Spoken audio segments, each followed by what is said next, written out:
You've been lied to your entire life. And the worst part? You've been lying to yourself too. Right now, as you're watching this, there's someone out there living the life you convinced yourself was impossible. They're getting the respect you beg for. They're commanding the rooms you shrink in. They're building the empire you dream about, while scrolling through other people's success at 2 a.m., feeling that familiar ache in your chest, that burning question that keeps you awake. When is it going to be my turn? I used to ask myself that same question. I used to watch people half as smart as me get twice the opportunities. I used to wonder why I was always the one explaining, justifying, proving my worth to people who wouldn't recognize talent if it slapped them across their mediocre faces. I felt that rage, that white-hot fury when you realize you've been playing a game where the rules were designed to keep you losing. But here's what changed everything for me.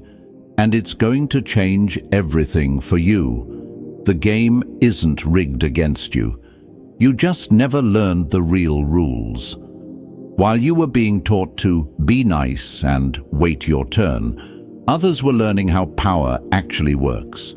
They were studying the psychology of influence while you were studying how to be likable.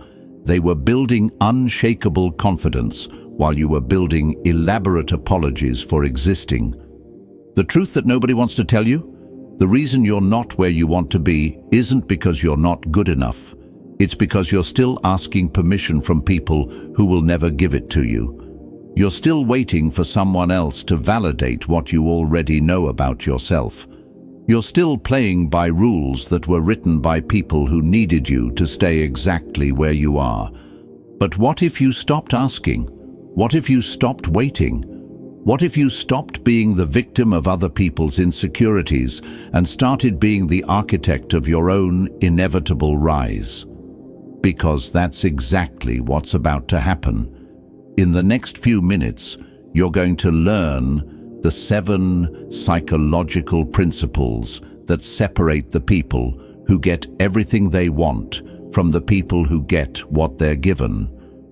You're going to understand why some people command respect without demanding it, why some people get opportunities without begging for them, why some people live like kings while others serve like subjects. This isn't theory. This isn't motivation. This is surgical precision applied to the mechanics of human psychology. By the time you finish watching this, you won't just think differently. You'll move differently, speak differently, exist differently in every room you enter. Now, I want you to drop this affirmation in the comments. I'm no longer asking. I am choosing. Type it like you mean it, because after today, asking permission will feel like betraying yourself. Number 1, your mouth is your enemy. I learned this lesson the hard way when I was 23. Sitting in a conference room full of people who made more money in a month than I made in a year. I was so desperate to prove I belonged there that I filled every pause with nervous chatter, every silence with desperate attempts at wit. I thought participation meant talking. I thought value meant volume. I was wrong, devastatingly, embarrassingly wrong. The most powerful person in that room barely said 10 words the entire meeting. But when he spoke, everyone leaned forward. When he asked a question, the temperature shifted. When he remained silent while others rambled, you could feel them slowly realizing they were revealing too much, saying too much, showing too much of their hand. That's when it hit me. Your mouth is your enemy. Every word you speak is information you're giving away for free. Every explanation you offer is a weakness you're advertising. Every time you fill an uncomfortable silence, you're telling the room that their comfort matters more than your power. Silence makes people terrified because it forces them to confront what they're really thinking. When you stop rushing to fill every pause, something beautiful happens. People start projecting their fears onto your quiet confidence. They assume you're judging them, evaluating them, seeing through their masks. And here's the devastating truth: you are. While they're talking, they're showing you exactly who they are. They're revealing their insecurities, their desperation, their pressure points. But when you're always talking, you're the one being dissected. You're the one showing your cards while they keep theirs hidden. Machiavelli once said, "Everyone sees what you appear to be. Few experience what you really are." Your silence creates a canvas where people paint their own version of your thoughts, your judgments, your power. They fill your silence with their own fears, and suddenly you're not just another person in the room. You're the person everyone is trying to impress. I started practicing this immediately. Instead of jumping into conversations, I started observing them. Instead of proving I was smart, I started letting others prove they weren't as smart as they thought. Instead of competing for airtime, I started controlling the rhythm of every interaction simply by choosing when my words were worth the room's attention. The transformation was immediate and undeniable. People started coming to me for my opinion instead of me desperately offering it. They started working harder for my approval because I stopped giving it away for free. They started wondering what I was thinking because I stopped thinking out loud. Here's what nobody tells you about silence. It's not just the absence of sound, it's the presence of power. The person who can sit comfortably in silence while others squirm is the person who controls the energy of the room. They don't need to speak to lead. They don't need to explain to influence. They don't need noise to command attention. Silence isn't the absence of power. It's the proof that you don't need noise to control the room. Number 2, your feelings are not your facts. 2 years ago, someone I trusted completely destroyed me. Not physically, not financially, but emotionally. They took everything I had shared with them in confidence and used it as ammunition in a room full of people whose respect I desperately wanted. I sat there, listening to my private struggles being twisted into public entertainment, feeling that familiar burn of humiliation crawling up my throat.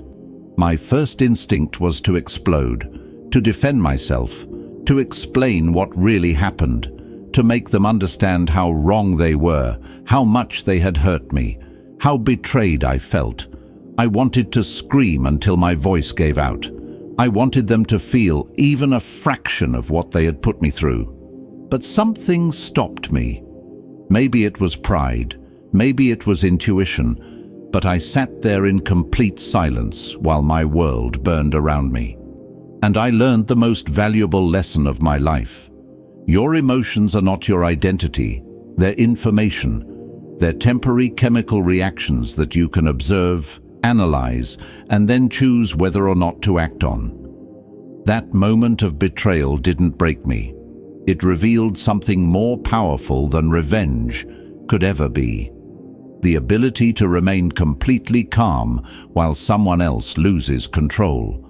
While they were showing everyone in that room exactly who they really were, I was showing everyone exactly who I was becoming.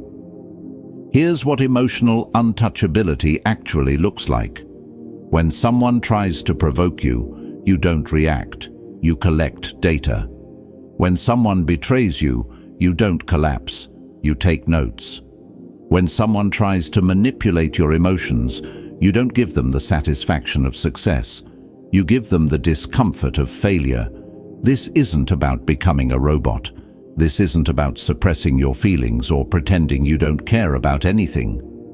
This is about understanding that your emotional reactions are choices, not reflexes. This is about realizing that the person who stays calm during chaos becomes the person everyone else looks to for stability. Machiavelli once said, "Since love and fear can hardly exist together, if we must choose between them, it is far safer to be feared than loved." But this isn't about making people afraid of you through aggression.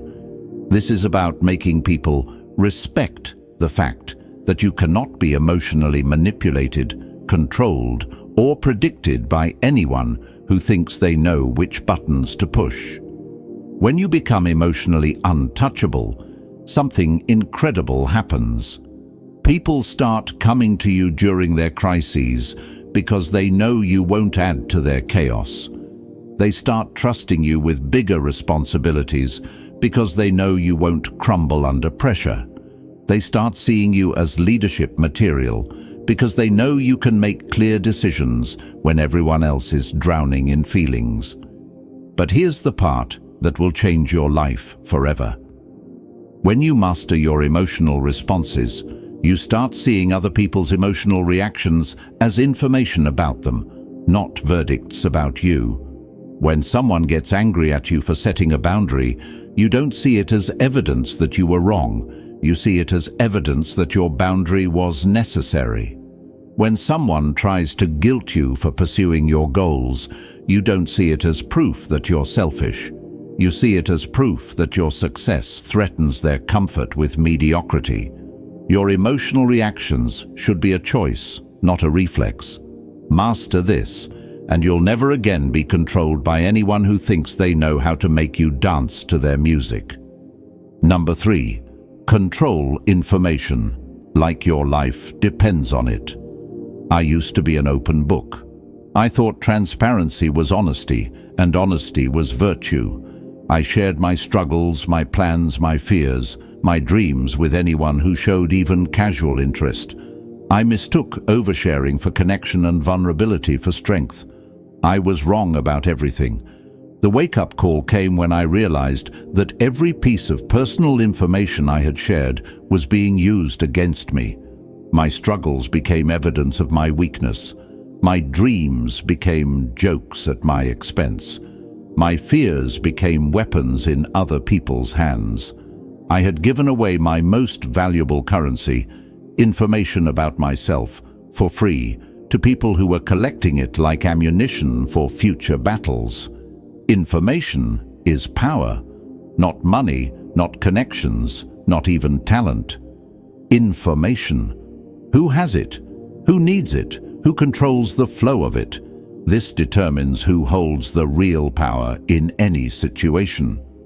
While you were being taught that sharing is caring, others were learning that knowledge is leverage. Every conversation you have is an intelligence-gathering operation. Every person you meet is either gathering information about you or sharing information about themselves. The question is, are you conscious of this exchange, or are you accidentally giving away state secrets while they're collecting classified intelligence? Here's what changed everything for me. I started treating my personal information like a classified government document, not because I had anything to hide, but because I finally understood that mystery creates respect, scarcity creates value, and the less people know about your internal process, the more they have to respect your external results. Watch the most powerful people you know. How much do you really know about their private struggles, their detailed plans, their moment-to-moment emotional state? Almost nothing. And that's not an accident. They understand that when people don't know how you do what you do, they're forced to respect the fact that you do it. Machiavelli once said, "The wise man does at once what the fool does finally." While others are eventually forced to reveal their entire hand when circumstances demand it, you're going to be strategic about what you reveal and when you reveal it. Your personal information, your challenges, your strategies, your next moves, these are privileges to be earned, not rights to be assumed. But here's the crucial part. While you're becoming selective about what you share, you need to become systematic about what you gather. Pay attention to what people tell you when they think you're not paying attention. Listen to what they reveal about themselves when they're trying to impress you, gain your sympathy, or justify their failures. People will tell you everything you need to know about them if you're patient enough to listen and smart enough to remember. They'll tell you their weaknesses while complaining about their problems. They'll tell you their strategies while bragging about their successes. They'll tell you their fears while explaining why they can't do what you're doing. This isn't manipulation. This is awareness. This isn't taking advantage. This is paying attention.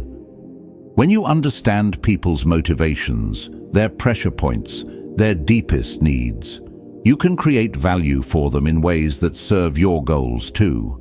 When you control information, you control options. When you control options, you control outcomes. Information isn't meant to be hoarded forever. It's meant to be deployed at exactly the right moment for maximum impact. Learn this, and you'll never again be surprised by someone else's moves, because you'll have seen them coming long before they made them. Number 4, make yourself irreplaceable through ruthless competence. I spent 3 years being the nicest person at every job I ever had. I was agreeable, accommodating, always willing to help, never causing problems, flying under the radar, and hoping that someone would notice how pleasant I was to work with. I thought job security came from being liked. I thought getting ahead meant not making waves. Then I watched someone half as nice, but twice as competent, get promoted over me. Again and again. And that's when I realized the brutal truth that nobody wants to tell you. Nice doesn't make you necessary. Agreeable doesn't make you valuable. Being easy to work with doesn't guarantee anything except being easy to replace. You know what does? Being so undeniably good at what you do that replacing you would cost more time, money, and risk than keeping you around and paying you exactly what you're worth, even when you're demanding respect, setting boundaries, and refusing to accept treatment that doesn't match your value. This was the most painful lesson I ever learned, because it required me to admit that I had been using likability as a substitute for competence. I had been hoping that being pleasant would somehow compensate for being ordinary. I had been trying to secure my position through personality instead of performance. Competence is your insurance policy against other people's moods, preferences, and changing loyalties. When you're irreplaceably good at something important, people have to deal with you as you are, not as they wish you were. They might not like your directness, your boundaries, your unwillingness to participate in office politics, but they need your results more than they need their comfort. Here's what building irreplaceable competence actually looks like. You don't just do your job. You understand your industry better than people who've been in it twice as long. You don't just meet expectations. You anticipate needs that your boss doesn't even know they have yet. You don't just solve problems. You prevent crises that everyone else would have stumbled into blindly. Machiavelli once said, "There is nothing more difficult to take in hand, more perilous to conduct, or more uncertain in its success than to take the lead in the introduction of a new order of things." This is exactly why most people avoid becoming irreplaceable. It requires taking risks, challenging existing systems, proposing better ways of doing things. It requires the courage to be wrong sometimes in exchange for the possibility of being extraordinarily right. But here's what happens when you commit to this level of competence. People stop questioning your methods and start studying them. They stop trying to manage you and start trying to keep you. Your value becomes so obvious that arguing with you becomes counterproductive, even when they disagree with your approach. I learned this by becoming obsessed with being the best at something that mattered. Not the most liked, not the most cooperative, not the most available, the most valuable. I studied every aspect of my field until I knew things that people with decades more experience didn't know. I solved problems that had been accepted as just how things are. I made myself the person who made everything around them function better, smoother, more profitably. The transformation was immediate and undeniable. Suddenly, people who used to dismiss my opinions were asking for my advice. People who used to see me as replaceable were offering me better opportunities. People who used to take me for granted were competing to keep me around. When you reach this level, something beautiful happens. You stop competing with other people and start competing with previous versions of yourself. You stop worrying about job security and start choosing between opportunities. You stop asking for raises and start negotiating partnerships. Most importantly, you stop being afraid of other people's opinions because your results speak louder than their critiques. When you're irreplaceably competent, confidence isn't something you have to fake or build. It's something you earn through undeniable evidence of your worth. Competence is the foundation of every other form of power. Build it first, build it ruthlessly, and everything else becomes negotiable. Number 5. Never explain yourself to people who are committed to misunderstanding you. 5 years ago, I made a decision that changed my entire life trajectory. I left a stable job that everyone thought I was crazy to leave, to pursue something that everyone thought I was stupid to pursue. The reaction was swift and brutal. Family members questioned my sanity. Friends predicted my failure. Colleagues whispered about my arrogance, my selfishness, my inevitable crash back to reality. I spent months trying to explain my reasoning. I presented detailed plans, financial projections, market research. I tried to help them understand that this wasn't impulsive. It was calculated. This wasn't reckless. It was strategic. This wasn't fantasy. It was vision. Nothing I said mattered. They had already decided who I was, what I was capable of, and what I deserved. They had made up their minds based on their own fears, their need to feel superior, their investment in keeping me in a box that made them comfortable. These people weren't confused about my potential.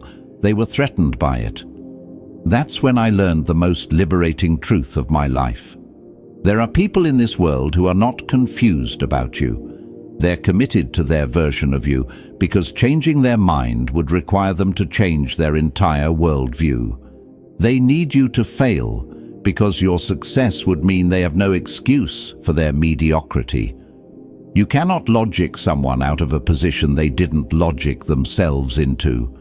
You cannot convince someone to respect you when their entire identity depends on feeling superior to you. You cannot make someone see your worth when they need you to be worthless to feel valuable themselves. Machiavelli once said, "Men judge generally more by the eye than by the hand, for everyone can see and few can feel. Everyone sees what you appear to be. Few experience what you really are." The people committed to misunderstanding you aren't interested in experiencing who you really are. They're interested in maintaining their version of who you appear to be, regardless of evidence to the contrary. Here's what changes everything when you stop explaining yourself to people who aren't genuinely trying to understand you. You free up enormous amounts of mental and emotional energy. Energy that you can redirect toward building relationships with people who recognize your worth instinctively, creating work that speaks for itself, developing skills that make their opinions completely irrelevant. The people who love you won't need lengthy explanations of your choices. They'll trust your judgment even when they don't understand your strategy. The right opportunities won't require you to convince anyone that you deserve them. Your qualifications will open doors before you even knock. The right relationships won't demand that you shrink yourself to make others comfortable with their own limitations. This doesn't mean you become arrogant or dismissive of all feedback. It means you become ruthlessly selective about whose opinions actually matter, whose understanding is worth pursuing, whose approval is worth earning. Not everyone's opinion of you deserves your attention, and certainly not everyone's misunderstanding of you deserves your correction. When someone shows you through their words, their actions, their persistent refusal to see evidence that contradicts their predetermined opinion of you, that they're committed to misunderstanding you, believe them, and then redirect your energy toward people who are committed to understanding you, supporting you, growing alongside you. Your worth doesn't decrease based on someone else's inability to see it. Your value doesn't diminish because someone else is invested in underestimating it. Stop giving people who've already made up their minds about you the power to make you doubt what you know about yourself. Some people need you to be small so they can feel big. Don't give them what they need. Give them what they've earned. Absolutely nothing. Number 6. Build systems, not dependencies. I used to think freedom was a feeling, that rush of possibility when you imagined escaping all your current constraints, all your current responsibilities, all your current limitations. I thought freedom meant not having to answer to anyone, not having to show up anywhere, not having to do anything you didn't feel like doing in any given moment. I was confusing freedom with chaos. Real freedom isn't the absence of structure. It's the presence of structures that serve your goals instead of other people's agendas. It's building systems that work whether other people participate or not, that generate results whether other people approve or not, that create value whether other people recognize it or not. Most people build their entire lives around other people's schedules, other people's decisions, other people's moods. Their happiness depends on their boss's approval. Their income depends on their employer's budget. Their self-worth depends on their partner's validation. Their social life depends on other people's availability. They've created elaborate networks of dependency and called it connection. This isn't connection. This is voluntary imprisonment with better marketing. When your emotional stability, your financial security, your sense of purpose, your daily schedule all depend on other people's consistency, you're not living your life. You're borrowing it from people who can revoke your access at any moment. I learned this lesson when every single system in my life collapsed simultaneously. The job I thought was secure disappeared overnight. The relationship I thought was permanent ended without warning. The friends I thought were loyal revealed their true priorities when supporting me became inconvenient. In one devastating month, I discovered that everything I thought was mine was actually just on loan. That crisis became the greatest gift of my life because it forced me to ask the question that changed everything. What would my life look like if it didn't depend on anyone else's consistency, approval, or participation? Machiavelli once said, "Everyone wants to go to heaven, but nobody wants to die. Everyone wants independence, but nobody wants to pay the price of building it.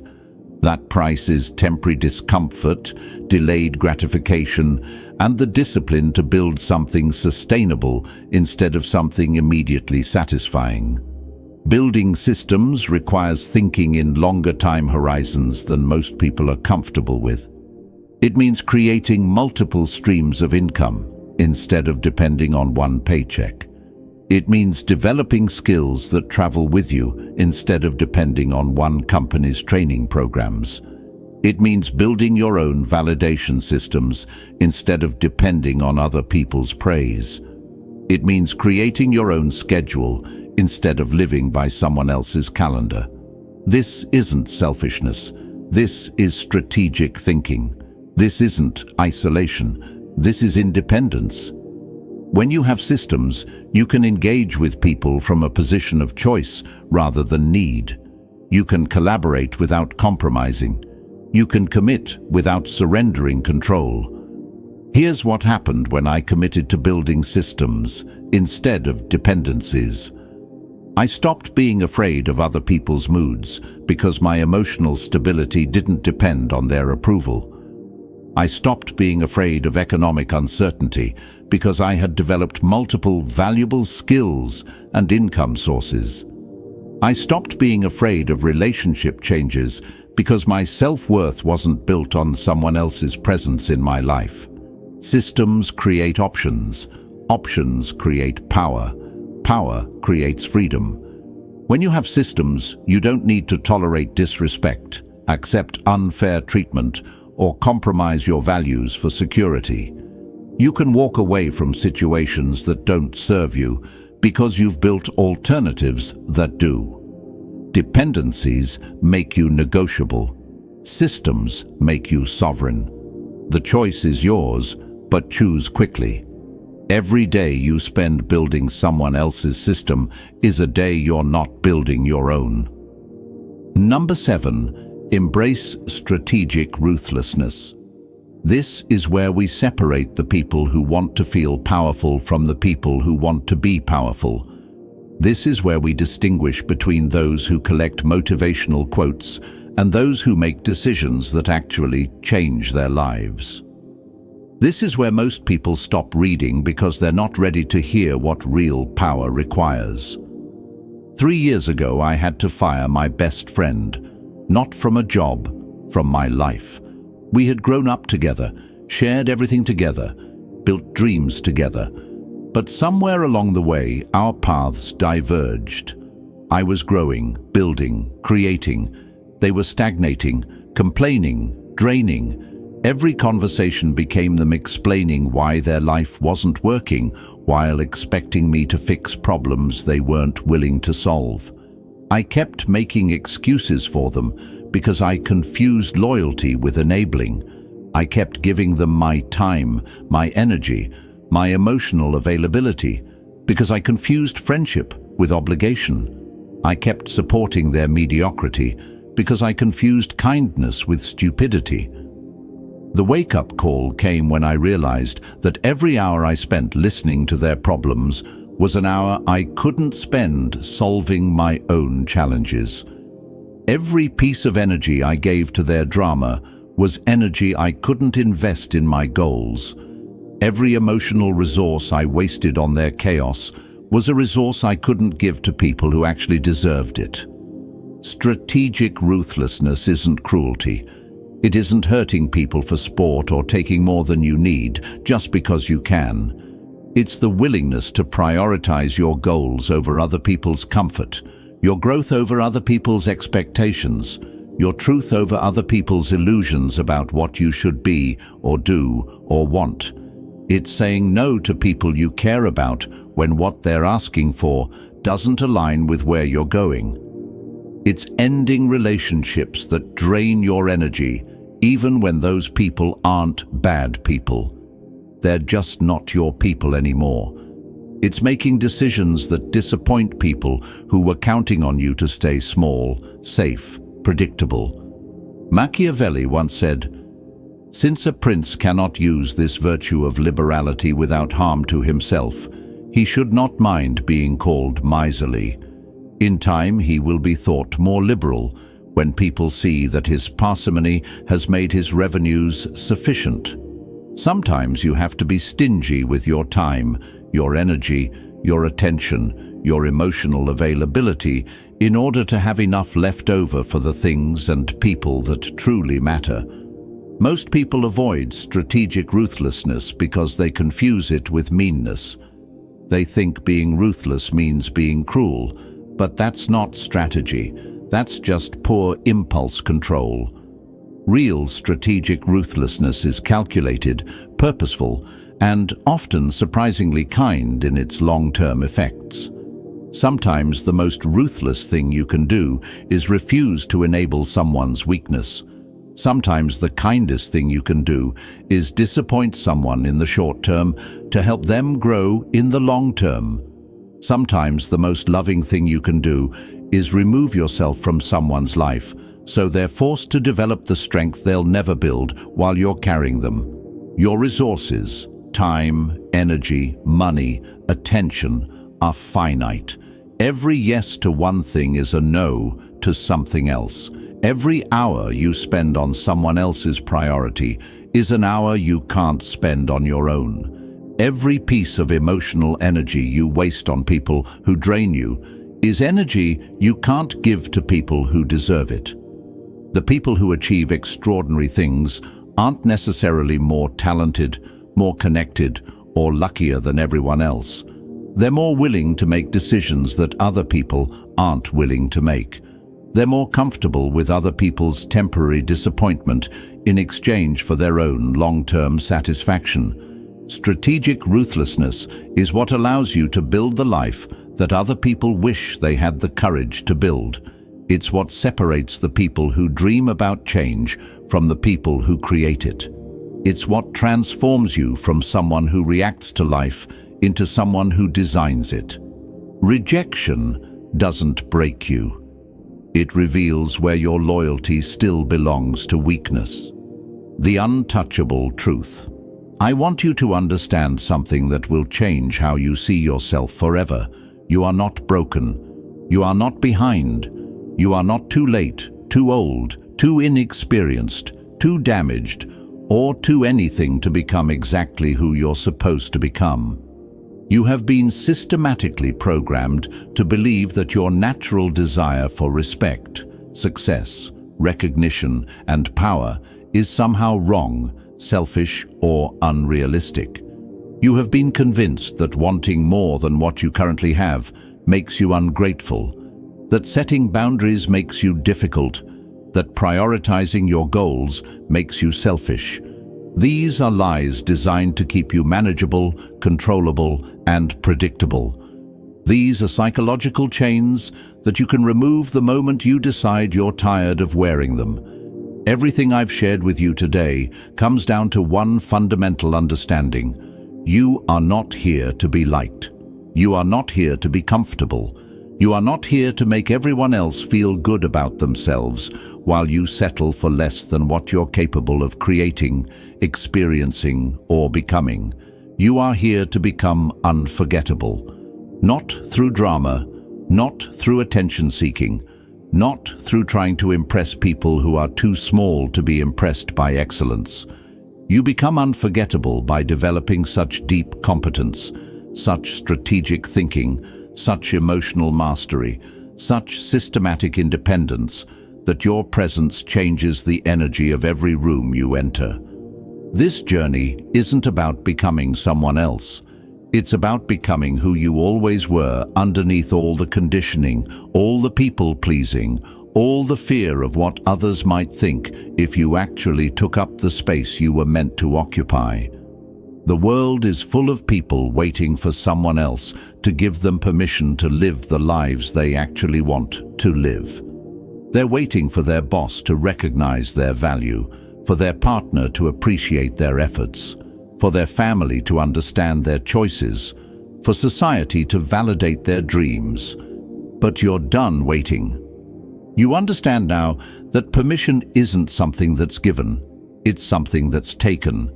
Not stolen, not demanded, not begged for, but simply claimed by someone who no longer needs external validation to know their worth. You don't need to announce this transformation to anyone. You don't need to explain why you're different now, why you're not as available for their drama, why you're not as interested in their opinions about your choices. They'll notice the change without you saying a word, because real power doesn't need to be declared. It's simply evident in how you move through the world. The relationships that are meant to survive this evolution will not only survive, they'll become stronger because they'll be built on respect rather than need. The opportunities that are meant to be yours will recognize you before you recognize them. The people who are supposed to understand your worth will see it without you having to point it out. And the rest? The rest were never really yours to begin with. They were just placeholders, keeping space warm until the real players arrived. This isn't the end of your journey. This is the moment you stop asking the world for permission and start taking what was always yours. When you stop explaining yourself to people who are committed to misunderstanding you and start building for people who are committed to growing with you. When you stop trying to be everything to everyone and start being irreplaceably valuable to the right people, you have everything you need to become untouchable. You always did. The only question left is, are you finally ready to stop pretending you don't? You don't need to be louder. You just need to be the one they remember in silence. If you're done being controlled, hit like. If you're ready to become untouchable, subscribe. You don't need permission anymore. Take what's yours.